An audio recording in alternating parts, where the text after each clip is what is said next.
If you're a homeowner in Phoenix, you're going to want to watch this video.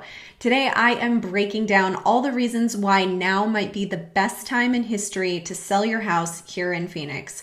We're looking at historical appreciation rates, current median sales prices and appreciation rates, and we're even digging into what zip codes are the hottest zip codes to sell in here in Phoenix. And it's all starting right now.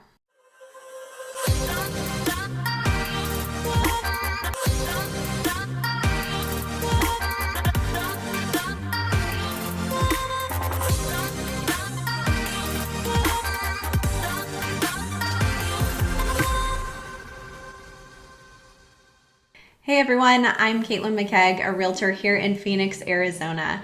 If you are watching this video, I'm assuming you're a homeowner in Phoenix who is considering selling, and today I'm going to give you all the reasons why now might be the best time in history for you to sell your house. I'm doing something a little bit different today. If you've watched any of my past videos, you'll know that I reference the Cromford Report quite a bit. I have a subscription to that, and that is what helps me analyze the market and give all this information to you guys. The Cromford Report analyzes MLS data on a daily basis and has been doing so for almost 20 years now and has tons of data that helps us understand market trends here in Phoenix.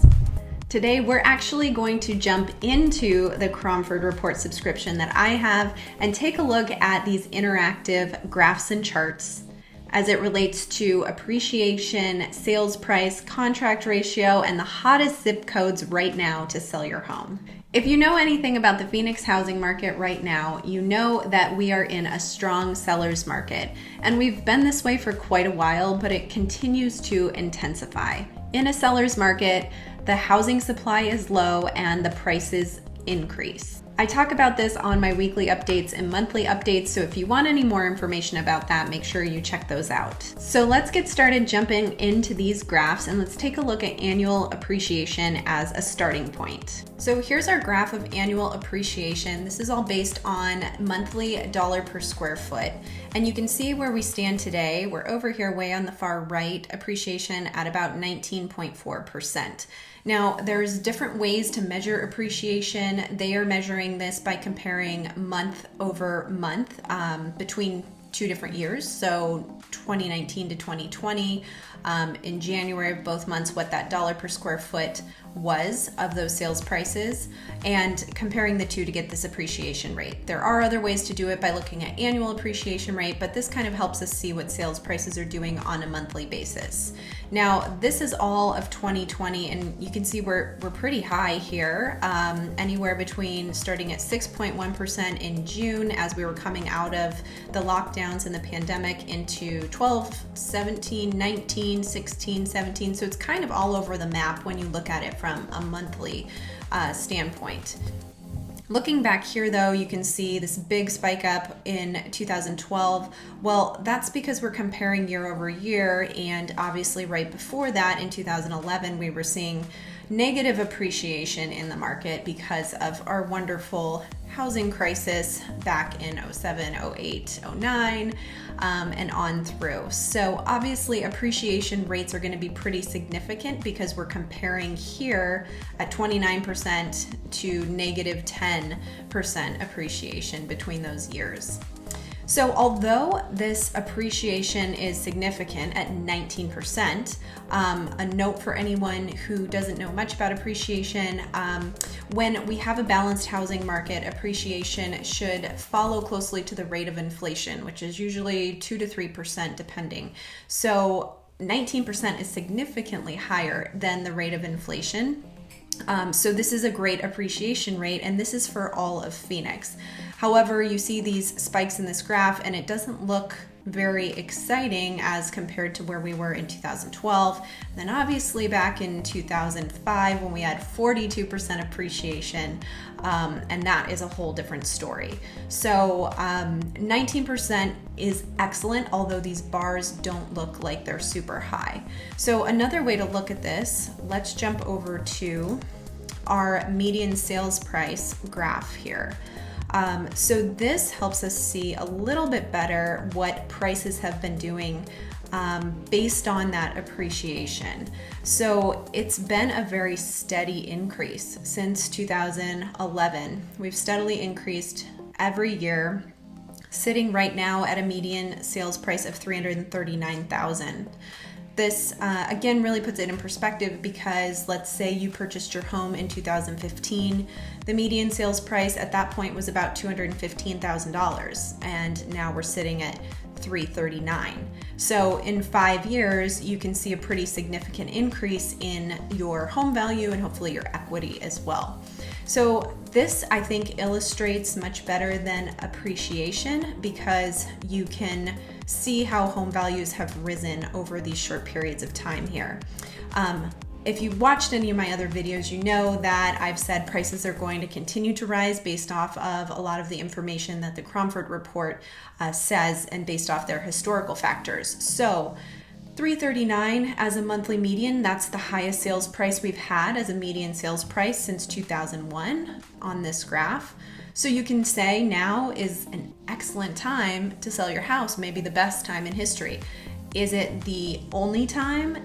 Are prices going to continue to go up? Probably. I can't say anything for certain though. So what I'm trying to show here is that this median monthly sales price is the highest it's ever been. Appreciation is at 19%. Looking at both of those factors, we know that now is a really good time to sell your house in Phoenix. And that's just looking at home values. I have some other data that I want to break down that's going to help us understand more of what's going on in the market for sellers. So how do we get here? How do we get to a place where there is such high appreciation rates and high median sales prices? Well, our months of supply, this measures how many homes are available for sale in the Phoenix area. This shows us what buyers can even buy. And as you know, with basic economics, anything that is scarce typically increases prices. So if we have lower supply, we know that prices are going to increase because more people want to purchase something that isn't available, and thus the price is bid up. So looking at this, it's pretty obvious at a quick glance. You can see that over here on the right, we are way down low in terms of our supply, 1.2 months of supply. We've never been this low before, except for back in 2004 and 2005. And actually, we reported in January the months of supply being 0.7, not even 1 month of supply. So this is not showing quite as low here, but pretty much the lowest point ever. Here we are in 2020. And you also have to keep in mind that the population has changed significantly since 2004 into 2020. So the reason why supply was so low here is a totally different reason than what we're experiencing today. Since the crash, we have not built more homes to the rate that we should have for the increase in population. So now we're at a deficit of homes available and to our population currently, and we also are continuing to see inbound migration of more people coming here, and we can't continue to build homes fast enough for them. So this whole scenario down here is a totally different reason than what we're experiencing low inventory levels here. This spike of inventory and a total crash is not going to happen at this point, even though these levels look exactly the same. It was for different reasons at that time. This was all false demand of people buying homes who couldn't afford them and didn't have intention in living in them, and our lending practices were all over the map. So again, entirely different scenario in this situation in 2004 than what we're in now. Point being, months of supply. So what this means at 1 month of supply means that if no new homes came on the market, in 1 month we would run out of any homes to sell in all of Phoenix. So obviously that doesn't even help people who already live here and are trying to sell and buy a home here. And we also are experiencing inbound migration, more people coming in, and we only have 1 month left of homes. So supply is a huge factor in us seeing increasing prices when there is only 1 or 1.2 months of inventory for sale, and we have such great buyer demand coming in from other states. This is part of the reason our prices continue to increase. And you can see, you know, again, how drastically low this is. Even when we look back at 2014, which was somewhat of a balanced market at a certain point, we're still so much lower than we were there. So I think this is a great graph that helps illustrate where we've been in the past historically with our months of supply and where we stand now and why that's creating an issue. Supply across the board is low, but there are certain price ranges that are seeing lower numbers of supply than others. So I think it's important to break this down further, because for you as a homeowner and a potential seller, it would be nice to know if your house lands in that price range of something where there's not a lot for sale or that there's plenty for sale. But before I show you that, if this is your first time to my channel, make sure you subscribe and give me a thumbs up if this information is helpful. I post 3 new videos a week all about living in Phoenix, Phoenix real estate, and Phoenix home tours. So if that is going to be helpful for you, or if you know someone who might be interested, please share my channel. It would help me out a great deal. All right, I think this is a pretty cool graph here because it is showing the months of supply by price range, so we can see where there is more or less. Obviously, here in the most popular price ranges under 500,000 and down, we have less supply. So 225,000 to 250,000, we have 0.3 months of inventory. Again, so less than a month of inventory in that price range. That makes sense. It's a very popular and affordable price range, and we just don't have enough homes that fit that bill. 300 to 350,000, kind of similar. 350 to 400 to 5,000. This is even insanely low. As we get up to the more expensive price ranges, it opens up a little bit, but still not very much inventory. As a note, 6 months of inventory is a balanced market. So we are so far below 6 months. We're in the ones. We're not even getting into the twos until we get over 1.5 million. And then, as you can see, over 3 million is actually a balanced market at 6 months of inventory, but that's because there's so few homes that even qualify for that, and very few buyers that can purchase at that price range. Same thing happens down here when you look at the 100,000 to 125,000. You might be thinking, well, there's more chance of buying in that price range. Not necessarily true. There's just not as many homes that are actually available in that price range period that we have in this market. So 1.5 months of inventory. It's a select amount that you could even choose from to begin with. As you move further up in the price ranges and the more common price ranges, you can see that shrinks. So as a homeowner, if your house is valued in any of these price ranges, kind of in the center of this, you know that it is scarce, and that scarcity is what will increase and push up prices and demand for your house.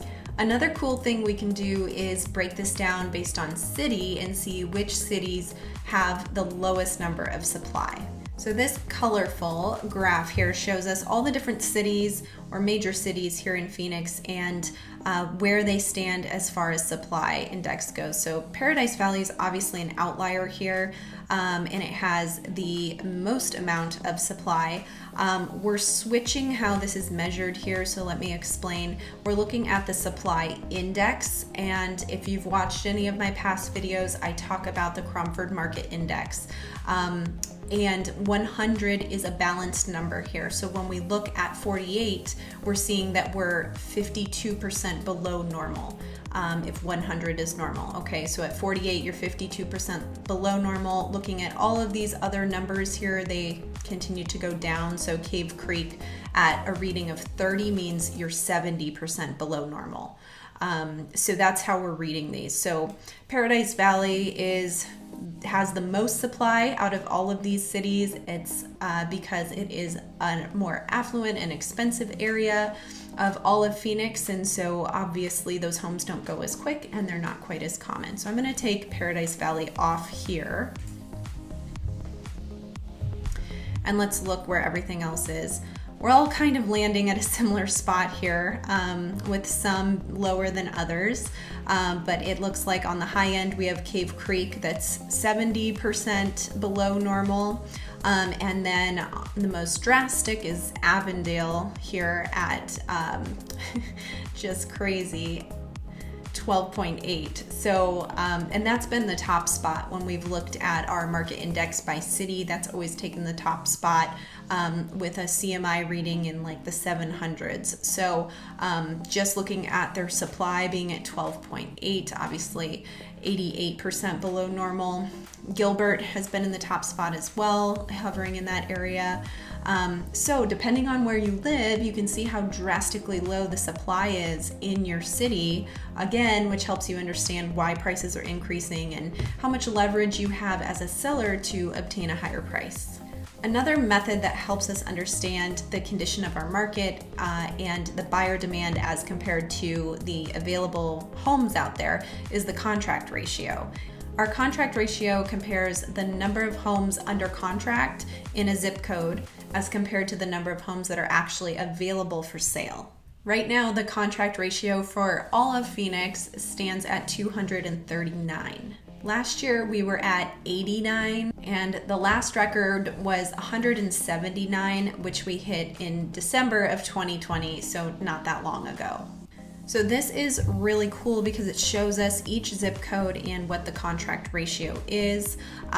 We've got these color coded here, although it's hard to tell because most of it is just getting into this really dark gray, which is supposed to be compared to scorched earth, because they started at warm, hot, hotter, frenzy, and they just didn't really have any more red colors to continue how high these go. So let's have a little fun here. Let's take all of this off and let's look at this insanity reading, which is 9 times more under contract than is available for sale. Let's see where this is happening.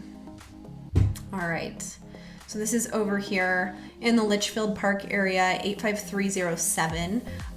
There's only 4 active listings and 37 are under contract. So that gives it a contract ratio of 925. If you remember, a reading between 30 to 60 is normal. Let's see where we're at with 8 times more under contract than available for sale. Chandler.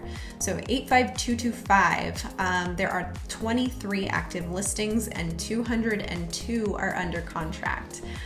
So, you know, if you live in that zip code and you're listing your house, you'd be the 24th active listing. And that gives it a contract ratio of 878, which is insane.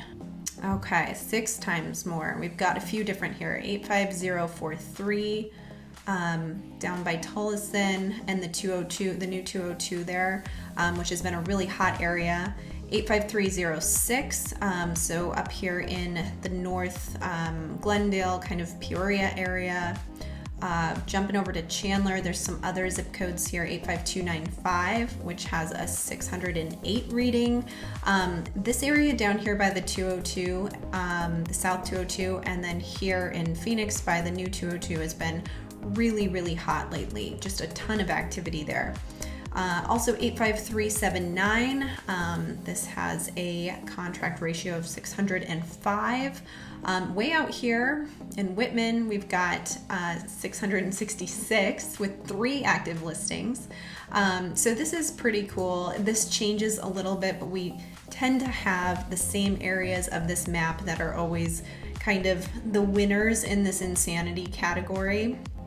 And sometimes, like you're seeing here in Chandler, there will be one zip code that kind of takes the cake, and then everything else around it is pretty much just as bad, with a slightly lower reading. So as we look, let's look at every zip code that's called insanity and see where this is at. So that's most of Phoenix. Most of Phoenix Metro here, everything from Buckeye through Phoenix, all the way over to Chandler, Santan Valley. There's a few areas that aren't, quite as dark here. And Scottsdale obviously is a more expensive area. Carefree, Paradise Valley, all of that you're not going to see in these frenzies, just because prices are higher there and not quite as affordable to most people. But pretty much all of Phoenix here is in this insanity frenzy. If we start adding in these other colors here, this is called an insane frenzy, then we get some of North Scottsdale at 172, 152, 162. Some areas of Phoenix here, like the Central Corridor, still in the hundreds. So again, with 30 to 60 being a normal reading and all of these in the hundreds, and again, like I said, the average in the 200s for all of Phoenix, it definitely goes to show that we are in a major seller's market with just not a whole lot of options for buyers. So if you're in some of these zip codes that aren't as much of a frenzy, it's still not a bad thing. You're still way beyond what a normal market is, and as a seller, you have a lot of leverage to get the price that you want and be able to sell quickly. So that's my tour through the Cromford report, some of my favorite graphs and statistics to look at. And as you can see, there's tons of information that they offer in this subscription. It's only available to realtors, so unfortunately, it's not something that I can pass along to you. But if you want any specific data, I'd be happy to pull that. So feel free to reach out to me anytime about anything that you want to see in your city, your zip code, price range, etc. I can probably find the information and break it down for you. I hope that was helpful. If you are a homeowner here in Phoenix and considering selling, I can tell you right now is probably the best time in history to sell your house. Will it continue? I can't say for certain, but what I do know is now is a good time. Before we leave, I have to share the dog of the week. Every week I choose a dog from a local rescue here in Phoenix, and I highlight his adoption information in hopes that we can find his forever home. This week I'm talking about Sanford, and Sanford is a Siberian Husky. He's black and white. He's a 2-year-old male, and he's about 45 pounds. Obviously super adorable. He is with Lucky Dog Rescue right now, and it sounds like he needs to be a single dog family. Does not get along well with cats, other dogs, or kids possibly. So make sure you read the description to see if he would be a good fit for your family or perhaps another family that you know of, and we can help him find his forever home. Thank you so much for coming to my channel and watching this video. I hope it was helpful, and if you have any questions, you know where to find me. Until next week, I'm Caitlin McKegg with HomeSmart.